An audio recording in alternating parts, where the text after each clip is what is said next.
Hello guys, कैसे हो आप लोग। आई होप आप लोग सब बढ़िया होंगे। तो अब डिस्कस करने जा रहे हैं हीमोस्टेसिस। ठीक है, ये टॉपिक थोड़ा सा कॉम्प्लेक्स है, यूजुअली हमें समझ नहीं आता है रीडिंग करने से सिंपल। ठीक है, तो मैं जैसा पढ़ाऊंगा उसको आप समझना, उसके बाद जाके बुक पढ़ना, फिर नोट्स पढ़ लेना, मेरे कहीं भी पढ़ लेना, कोई दिक्कत नहीं है। ठीक है, लेकिन जिस फ्लो में पढ़ाऊंगा, जिस तरीके से मैं पढ़ाऊंगा, उस फ्लो को आपको समझना है अभी। ठीक है, मैं लिखूंगा, मैं समझाऊंगा, तो आपको उस चीज़ को, उस फ्लो को नहीं तोड़ना है कि किसके बाद मैं कैसे कैसे बता रहा हूँ, क्योंकि इवेंट्स हैं। इसके बाद ये हुआ, ये केमिकल निकला, ये आया, वो आया। ठीक है, ये इससे आके लगा, तो इवेंट्स हैं। इवेंट्स में अगर आप एक भी इवेंट आगे पीछे कर दोगे तो आप कन्फ्यूजन क्रिएट कर दोगे अपने आप के लिए। ठीक है बहुत सिंपल। इसको बहुत सिंपल तरीके से मैं समझा भी दूंगा, मुझे पूरी गारंटी है आपको, तो अपने ऊपर समझा दूंगा आपको। ठीक है, बट ईमानदारी से इस वीडियो को ना एक बार में देखना। ऐसा मत करना कि 20 मिनट की वीडियो हुई तो 10 मिनट पहले 10 मिनट बाद में सुबह शाम देख लिए। नहीं, दवा नहीं है, आपको एक लेक्चर एक बार में देखना आना चाहिए। ठीक है, वैसे पढ़ते आप एकदम एग्जाम टाइम पे ही हो तो आप बहुत सारे लेक्चर दिखाते हो, लेकिन इस लेक्चर पे स्पेशली यार थोड़ा सा ना शांत दिमाग से बैठ के पढ़ना। ठीक है, चलो तो आप पढ़ के रहे हम लोग हीमोस्टेसिस। देखो, इससे पहले ना हमने प्लेटलेट्स का स्ट्रक्चर जाना था, है ना, उसकी नॉर्मली स्ट्रक्चर में क्या क्या होता है उसके बारे में जाना, क्या काम करता है वो। क्या हमें पता है, प्लेटलेट्स कहीं ना कहीं क्लॉट बनाने में हेल्प करता है। मेरे यहाँ पे चोट लग गई, ब्लीडिंग हुई, लेकिन 2 से 3 मिनट में रुक गई, है ना। ऐसा क्या हुआ, प्लेटलेट ने वहाँ पे क्लॉट बना लिया, तो क्या हुआ, मेरे बॉडी का ब्लड लॉस होना रुक गया, तो उसको बोलते हैं हीमोस्टेसिस। तो हीमोस्टेसिस एक फिजियोलॉजिकल प्रोसेस है जिसमें आपकी bleeding is stopped after injury. कोई इंजरी हुई, उससे ब्लीडिंग रुक जाती है नॉर्मल कंडीशन में। कुछ डिसऑर्डर होते हैं, वो हम अलग से पढ़ेंगे, बट नॉर्मल कंडीशन की बात कर रहे हैं, फिजियोलॉजिकली बात कर रहे हैं हम लोग। क्या आपका ब्लीडिंग रुक जाती है बिकॉज ऑफ हीमोस्टेसिस। कौन करा रहा है, हमें पता है, प्लेटलेट्स कहीं ना कहीं इंपॉर्टेंट रोल प्ले करती हैं क्लॉट पर। तो कैसे हो रहा है वो हमें अब समझना है। ठीक है, एक वर्ड और आता है यार, इसमें कंफ्यूज मत होना। एक होता है होमोस्टेसिस, है ना। होमोस्टेसिस और हीमोस्टेसिस बहुत अलग अलग चीजें हैं। हीमो माने ब्लड, होमो माने कहीं ना कहीं आपको जो इंटरनल इन्वायरमेंट, सेल के अंदर जो इन्वायरमेंट है उसको कांस्टेंट रखना। हमारी बॉडी के अंदर बहुत चीजें हैं, उसको बैलेंस में, ना ज्यादा ना कम, तो वो होम्योस्टेसिस। ठीक है, तो अभी मैं बात कर रहा हूँ हीमोस्टेसिस की। हीमोस्टेसिस मतलब कि आपके ब्लड, हीमो माने ब्लड, स्टेसिस में रोकना, आपके ब्लड के लॉस को रोकना। कैसे बना के, क्लॉट बना के। कैसे बनता है ये देखेंगे। ठीक है, तो इससे क्या होता है, हमारी वेस्कुलर इंटीग्रिटी है आफ्टर टिश्यू इंजरी, मतलब जो ब्लड बाहर निकल जाए, जो पूरा सिस्टम है वो बना रहे, प्रोटेक्ट रहता है इससे। आप खुद सोचो, अगर ऐसा नहीं होगा तो दिक्कत है ना यार। आपकी छोटा भी कट लगेगा तो ब्लड निकले जा रहा है, दिक्कत होता भी है। ठीक है, जिसमें अगर हीमोस्टेसिस के डिसऑर्डर्स में स्मॉल कट भी जानलेवा होता है, इतना ट्रेमेंडस अमाउंट ऑफ ब्लड लॉस हो जाएगा। ठीक है, बट गॉड ग्रेस से क्या होता है, बहुत से लोगों में, बहुत कम लोगों में ऐसा डिसऑर्डर होता है। बहुत सब लोग नॉर्मल कंडीशन में, फिजियोलॉजिकल कंडीशन में ये चीज़ ठीक रहती है। ठीक है, चलो स्टार्ट करते हैं फालतू बातें। चलो अब मैं बताऊंगा आपको स्टेप्स कि इसके बाद ये हुआ, इसके बाद ये हुआ। आप सिंपल समझो, आपके यहाँ पे कट लग गया, आपने यहाँ पे कट लग गया, कट लगता है नॉर्मल कंडीशन में, छोटा सा कट लग गया। तो मेरे यहाँ पे क्लॉट कैसे बना, क्या क्या इवेंट हुए, कट लगने पे ब्लड आया, तो क्या क्या इवेंट होंगे मेरी बॉडी के ब्लड वेसल्स में, क्या क्या इवेंट होंगे।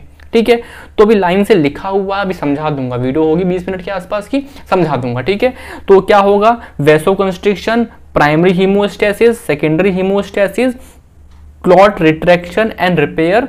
ठीक है, लास्ट में एक और होता है, उसे लिख लेंगे बाद में। ठीक है, ये कुछ इवेंट हैं, पता नहीं, आखिरी में देखेंगे इसको। चलो स्टार्ट करते हैं। तो यहाँ पे मैंने क्या लिखा आपको, पहला कट लगा उस टाइम पे क्या होगा, पहले ये स्ट्रक्चर देख लो। ये मान लो आपकी ब्लड वेसल है, क्या दिख रहा है आपको, ये ब्लड वेसल है। तो ये क्या है, आपकी एंडोथीलियम, है ना, एंडोथीलियम, अंदर वाली लेयर एंडोथीलियम होती है, एंडोथीलियम।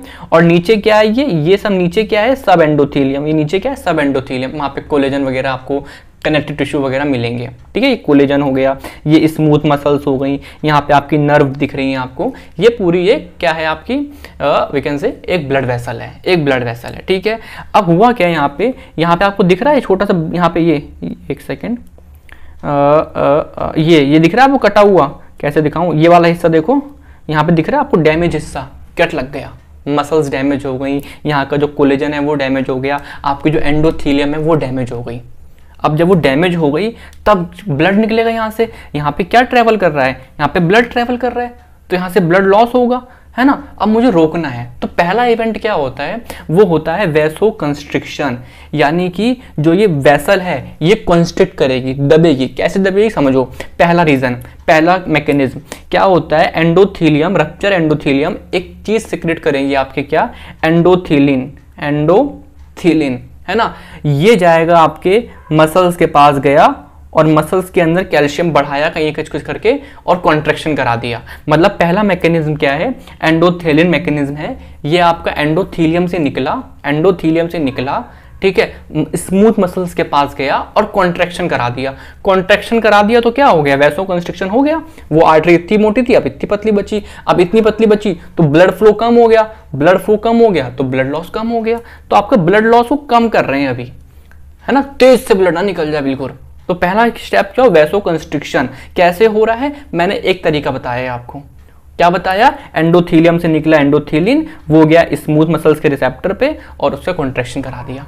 सेकंड क्या होता है, देख रहे हो आप, यहाँ पे मसल्स डैमेज हो गई, मसल्स डैमेज हो गई। तो जब मसल डैमेज हो गई, स्मूथ मसल डैमेज हो गई, कट लगाया, स्मूथ मसल डैमेज हो गई वहाँ की आर्टरी वेन्स की, तो क्या होगा बताओ, है ना। तब क्या होगा, मेरी बात समझना, जब वो डैमेज हो गई तो मसल के पास खुद की एक मायोजेनिक मैकेनिज्म होता है कि वो कॉन्ट्रैक्ट करेगा।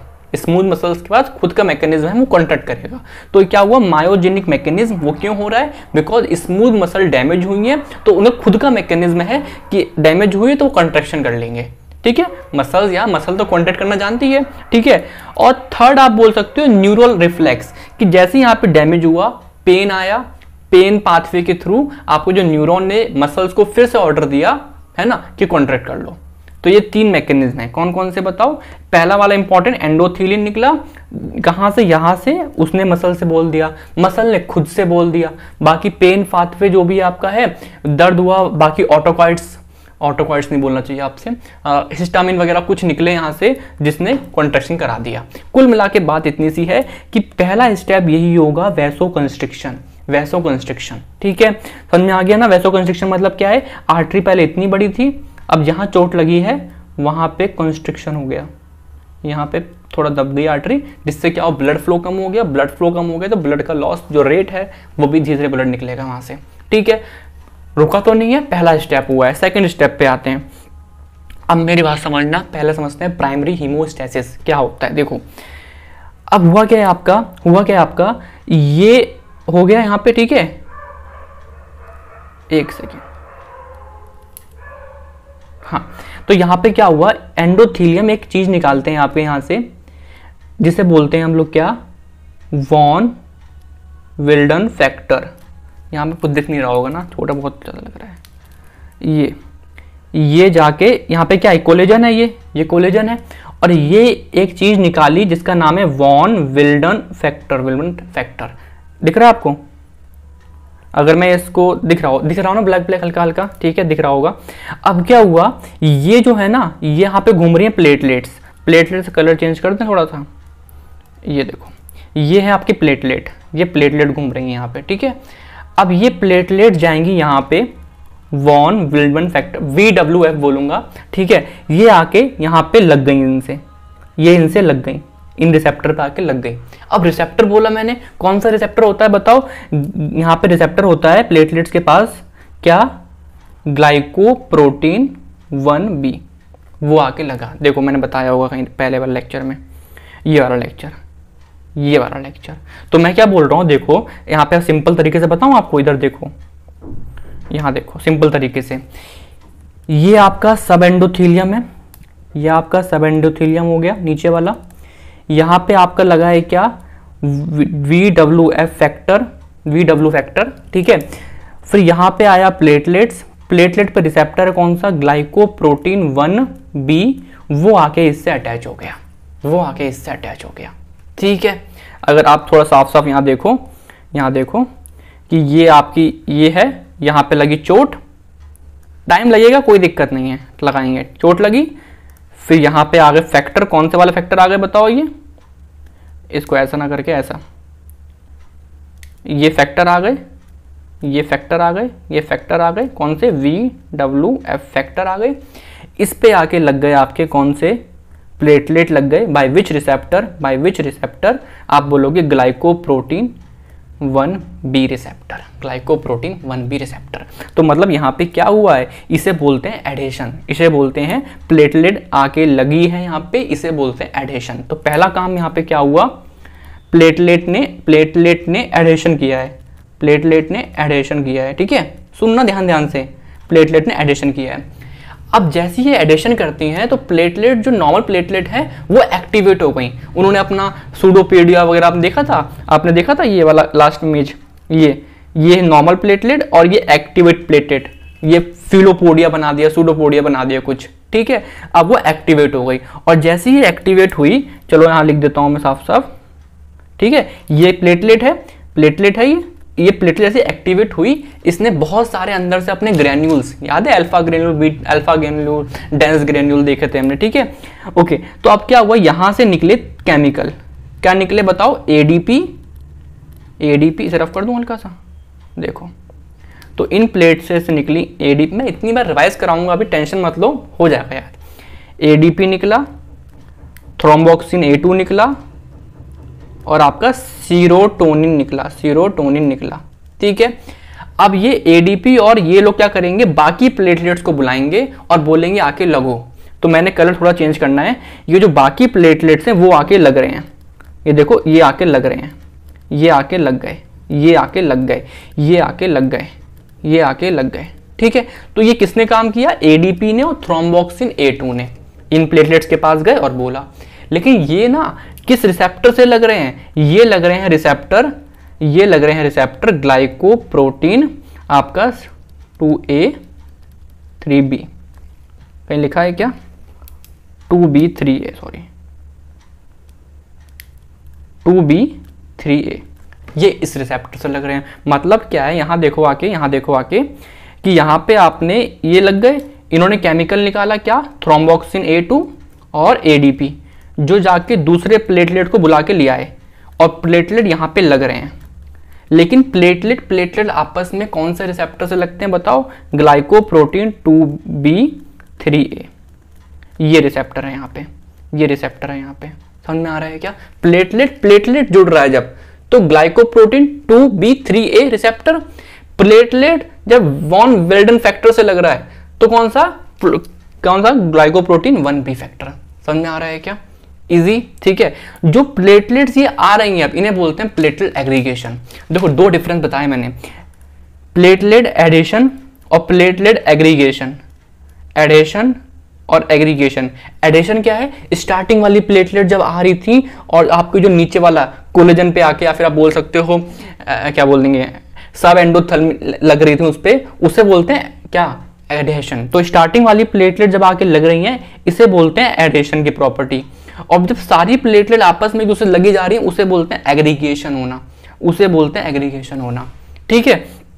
तो at the end of the day यहाँ पे कुछ ऐसा बन गया, इसे हम बोलते हैं प्राइमरी हीमोस्टेसिस। अब बोलोगे एक चीज है यहाँ पे सीरोटोनिन, इसका क्या काम होता है, तो देखो मेरी बात समझो, सीरोटोनिन और थ्रोम्बोक्सिन A2 जाते हैं किसके पास, स्मूथ मसल्स के पास, और कराते हैं कॉन्स्ट्रिक्शन। मतलब कि पहले भी कॉन्स्ट्रिक्शन हो रहा था, इन्होंने कॉन्स्ट्रिक्शन और करा दिया। चलो एक बार समरी कर लेते हैं एक बार। तो ये फैक्टर है और प्लेटलेट हैं, ये आपस में किस रिसेप्टर से लगे, इस रिसेप्टर से। क्या प्रॉपर्टी का नाम हो गया, एडेशन, ठीक है। अब इन्होंने कुछ केमिकल निकाले, ये कुछ चीज निकाली, एडीपी, थ्रोम्बोक्सिन A2 और सीरोटिन, और इन्होंने क्या कराया, प्लेटलेट एग्रीगेशन और प्लेटलेट बुलाया और लगा दिया आपस में। By which receptor, glycoprotein 2B 3A, ठीक है। और सेरोटोनिन और थ्रोम्बोक्सिन A2 ने क्या करा, वैसो कंस्ट्रिक्शन, मतलब और करा दिया वैसो कंस्ट्रिक्शन। चलो एक बार ना इस चीज को देखो, यहाँ पे तो खत्म हो गया आपका प्राइमरी हीमोस्टेसिस। अगर अब मैं इसको थोड़ा सा बड़ा करूं, देखो यहाँ देखो मैंने क्या क्या पढ़ा है, सब लिखा है। देखो इंजरी हुई, यहाँ कलर चेंज करते हैं, इंजरी हुई, फिर क्या हुआ, इससे आपकी जो एंडोथीलियम थी वो डिस्टर्ब हो गई, वो टूट गई, वो फट कुछ भी हुआ, हो गया, जिससे क्या हुआ, सब एंडोथीलियम जो अंदर कोलेजन मसल्स वगैरह थी वो एक्सपोज हो गई, ठीक है। तो पहले हुआ प्लेटलेट एडिशन, कौन सा रिसेप्टर बता दो यार, ग्लाइकोप्रोटीन 2A था ना, है ना, ग्लाइकोप्रोटीन 1B, 1 ग्लाइकोप्रोटीन 1B से हो गया, ठीक है। और फिर यहाँ पे हो गया, फिर ये क्या हुआ, एक्टिवेशन, यहाँ पे एक स्टेप कम लिखा है, एडिशन होने के बाद एक्टिवेशन हुआ, है ना। एक्टिवेशन में कुछ केमिकल निकाले और जिन केमिकल ने थ्रोम्बोक्सिन A2 और आपका क्या था ADP था, उन्होंने और प्लेटलेट को बुलाया और आपका ये करा दिया platelet aggregation by which receptor, glycoprotein 2B3A, ठीक है। समझ में आ रहा है क्या, ठीक है। इतना है प्राइमरी हीमोस्टेसिस। लेकिन ये ना, ये बहुत कमजोर है, मतलब एक के ऊपर एक प्लेटलेट लगी हैं, फ्लो आया उड़ा ले जाएगा इनको भाई, नहीं, इनको बांधना बहुत जरूरी है, इनको बांध के रखना बहुत जरूरी है। तो अब क्या होगा, हमारा बनेगा सेकेंडरी हीमोस्टेसिस। तो जो ये वाला हिस्सा है इसको मैं नेक्स्ट वीडियो में पढ़ाऊंगा। अभी के लिए आप समझ लो कि ब्लड में कुछ क्लॉटिंग फैक्टर होते हैं, है ना, जो कुछ रिएक्शंस करते हैं, कैस्केड रिएक्शन करते हैं और लास्ट में जाके कुछ फाइब्रिन बन जाते हैं। बस इतना समझो अभी, बाकी नेक्स्ट वीडियो में, ठीक है, क्योंकि इंपॉर्टेंट है। यहाँ पे आता है एक्सटेंसिव पाथवे, इंट्रिंसिक पाथवे, मैं समझाऊंगा। बट अभी समझो क्या बन गया, फाइब्रिन बन गया। अब फाइब्रिन क्या करेगा, अगर मैं इसको हल्का सा देखूं, यहाँ पे देखना फाइब्रिन कलर है ब्लैक कलर का है, ठीक है। तो फाइब्रिन आके यहाँ पे लग गया, देखो ये आके लग गया, ये लग गया, फाइब्रिन आके लग गया, ये आके फाइब्रिन आके लग गया। तो क्या बन गया बताओ, अब बन गया ये सेकेंडरी हीमोस्टेसिस। अब ये नहीं हटने वाला, अभी जल्दी, कमजोर नहीं है, अब ये मजबूत है, क्योंकि फाइब्रिन आके मैस वर्क लग गया पूरा स्ट्रक्चर। अब ये बन गया क्लॉट ढंग से, ठीक है। अब क्या होगा, अब ये तो हो गया, क्या क्लॉट बनाना मेरा सोल्यूशन है क्या, नहीं, क्लॉट बन गया कि ब्लड लॉस नहीं होगा। अब रिपेयर तो करो, तो मैंने क्या बोला कि जो आपका यहाँ पे क्लॉट बन गया है, ये जो क्लॉट पूरा बन गया है, अभी के लिए ऐसा समझो, ये जो पूरा क्लॉट बन गया है सेकेंडरी हीमोस्टेसिस, है ना, ये पूरा बन गया है। यहां से कुछ चीज निकलेंगी। पहला काम ये करेंगे, प्लेटलेट करेंगे कॉन्ट्रैक्ट। अब प्लेटलेट कॉन्ट्रैक्ट कैसे कर सकती है, मैंने बताया था इनके पास एक्टिन, मायोसिन, है ना, थायोस्थेसिन, मैंने कुछ बोला था, कहाँ गया, ये रहा, एक्टिन, मायोसिन और थ्रोम्बोस्थेसिन, ये कुछ हैं जो कॉन्ट्रैक्शन में हेल्प करते हैं। तो अब ये लोग कॉन्टैक्ट करेंगे। अब जब ये कॉन्टैक्ट करेंगे ना, तो मेरी बात समझना, जो ये वाला एंड है और जो ये वाला एंड है, ये पास आएगा, ये पास बुलाएंगे, है ना, जो पास बुला रहे हैं। तो पहला काम हो गया, प्लेटलेट कॉन्ट्रैक्ट करेंगे और साथ में एक चीज और निकालेंगे, प्लेटलेट ड्राइव ग्रोथ फैक्टर। ये करेंगे कि नीचे एक मसल है, मान लिया यहाँ मान लो कोलेजन है, यहाँ मान लो नर्व है, कुछ भी है, वो डैमेज हो गए हैं, तो उसे रिपेयर करेंगे। तो ये क्या है, प्लेटलेट से निकले ड्राइव्ड ग्रोथ फैक्टर है कि कुछ डैमेज हो गया तो रिपेयर कर देंगे। आपके मसल्स, आपका कोलेजन वगैरह डैमेज हो गया तो उसे रिपेयर कर देंगे, ठीक है, सही कर देंगे। और यहाँ से निकलते हैं वैस्कुलर एंडोथेलियम ग्रोथ फैक्टर। नाम से क्लियर है कि जो एंडोथेलियम है उसको रिपेयर कर देंगे ये। तो यहाँ से ये निकला, समझ में आ रहा है क्या, इजी। तो ये कुछ काम होगा यहाँ पे। तो ये क्या करा, इन्होंने कुछ काम करा कि आपका क्लॉट रिपेयर हो गया, आपका यहाँ पे जो भी है, ये वाला जो चीज है सही हो गई। अब मुझे इसको हटाना है, क्लॉट बना हुआ है बहुत खतरनाक ब्लड वेसल्स के बीच में, हटाना भी तो पड़ेगा ना इसको। तो हटेगा कैसे, वो देखते हैं। तो लास्ट हम देखते हैं फिब्रिनोलाइसिन माने तोड़ना, देखना, फाइबर माने फिब्रिन, लाइसिस माने तोड़ना। तो जो आपका ये मैस वर्क है, दिख रहा है आपको, ये मैस वर्क दिख रहा है, मैस वर्क, इसको तोड़ेंगे अपने आप क्लॉट टूट जाएगा, हर चीज टूट जाएगी, ठीक है। अब मैंने क्या बोला, एक आपके पास प्लाज्मा प्रोटीन होता है, प्लाज्मिनोजन, है ना, प्लाज्मिनोजन, ठीक है, वो कन्वर्ट कर देंगे उसको प्लाज्मिन में, और ये प्लाज्मिन यार हमारा सब कुछ तोड़ देगा, ये सब कुछ यहाँ पे पूरा का पूरा इसको खा जाएगा, खत्म कर देगा। जो आपका फाइब्रिन है उसे कन्वर्ट कर देगा वापस से फिब्रिनोजन में, ठीक है, इससे कन्वर्ट कर दिया। अभी मेरे बात समझो, मैं पूरा रिवीजन कराता हूँ एक बार एक ही जगह पे, ठीक है, क्योंकि चीज़ें मुश्किल हैं, इसका मतलब ये नहीं एक बार में आ जाए, but over the period of time आ जाएगा, ठीक है। चलो समझते हैं। यहाँ देखो, ये मेरे यहाँ पे ये हो गया एक सिंपल सी क्या हुआ, आर्टरी, चोट लगी यहाँ पे, ये चोट लगी, ठीक है। तो यहाँ पे ये वाली लेयर है, ये हो गई, मैंने इसको मैंने बोला ये है एंडोथीलियम। तो एंडोथीलियम ये पूरी सही है ऊपर वाली, तो नीचे चोट लगी। तो एंडोथीलियम ने पहला काम क्या करा, उसने वैसो कंस्ट्रिक्शन। कैसे करेंगे, क्योंकि एंडोथीलियम ने निकाला क्या, एंडोथीलिन निकाला, जो यहाँ की मसल्स हैं, जो यहाँ की मसल्स हैं इनके पास गए और कॉन्ट्रैक्शन करा लिया। पहला काम तो ये हो गया, मतलब कुल मिला के वैसो कंस्ट्रिक्शन हो गया। ठीक है, दूसरी बात क्या हुआ कि एंडोथीलियम ने यहाँ से निकाले VWF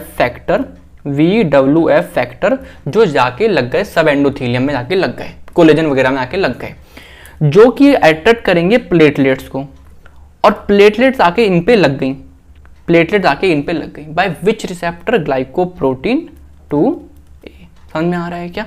यही है ना, बार बार कंफ्यूज हो रहा हूँ मैं दो चीज़ों में, है ना। 1B सॉरी, वो वाला क्या है 1B, ये बहुत बेसिक है, मुझे पता है, लिखूंगा आराम शांति से, बट पढ़ाने के टाइम पे क्या हो जाता है। ठीक है, 1A। ठीक है, चलो ये आप यहाँ पे रिसेप्टर लग गए यहाँ पे आके। ठीक, समझ में आ रहा है क्या? समझ में आ रहा है। ठीक है, अब क्या होगा, ये लोग कुछ निकालेंगे क्या, कुछ factor like thromboxane A2, like आपका सीरोटोनिन, लाइक आपका ADP। तो जो आपका ADP है और ADP और थ्रोम्बोक्सिन A2 है वो और प्लेटलेट्स को बुलाएगा और यहाँ पे एक क्लॉट बना रहा है, प्राइमरी हीमोस्टेसिस बना दिया, ये बन गया प्राइमरी हीमोस्टेसिस। ठीक है, अब क्या होगा मेरी बात समझना, है ना। अब यहाँ पे फाइब्रिन बन चुका होगा, हम पढ़ेंगे क्लॉटिंग फैक्टर में होता है 12 से स्टार्ट होता है, इंट्रेंसिक एक्सट्रेंसिक कुछ होता है। ठीक है, तो वो कुछ हुआ, वहां से बना फाइब्रिन आके यहाँ पे ऐसे से लग गया, तो अब क्या बन गया बताओ, ये बन गया सेकेंडरी हीमोस्टेसिस, क्लॉट बन गया अच्छे तरीके से।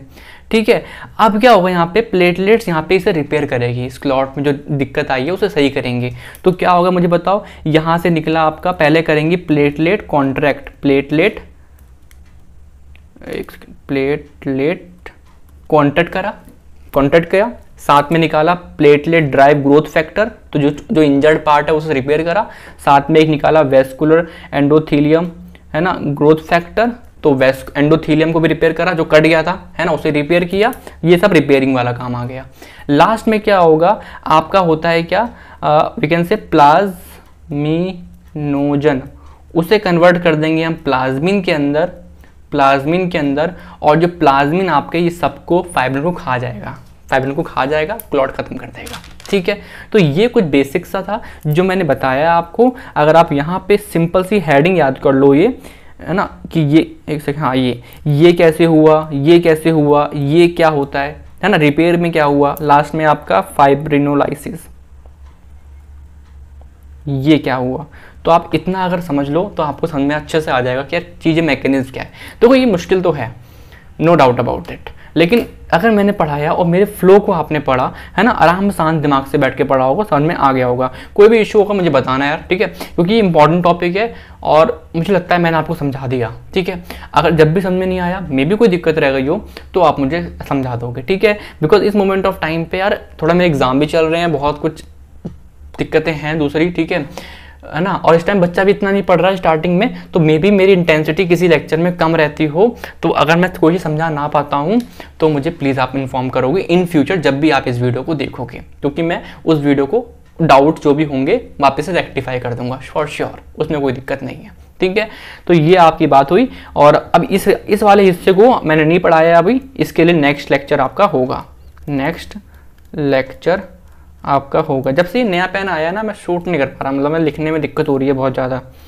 ठीक है, चलो हो गया आपका ख़त्म। ठीक है, आगे समझ में आया होगा आपको। अगर पढ़ो तो बताओ कैसा लगा आपको, ना पढ़ो जब पढ़ो, है ना, बताना जरूर, फीडबैक जरूर देना कि क्या इंप्रूव कर सकते हैं और क्या बेहतर है इसमें। ठीक है, चलो यार, ठीक है, पढ़ो आराम से, कोई दिक्कत हो मुझे बताना। ठीक है, चलो ठीक है, बाय।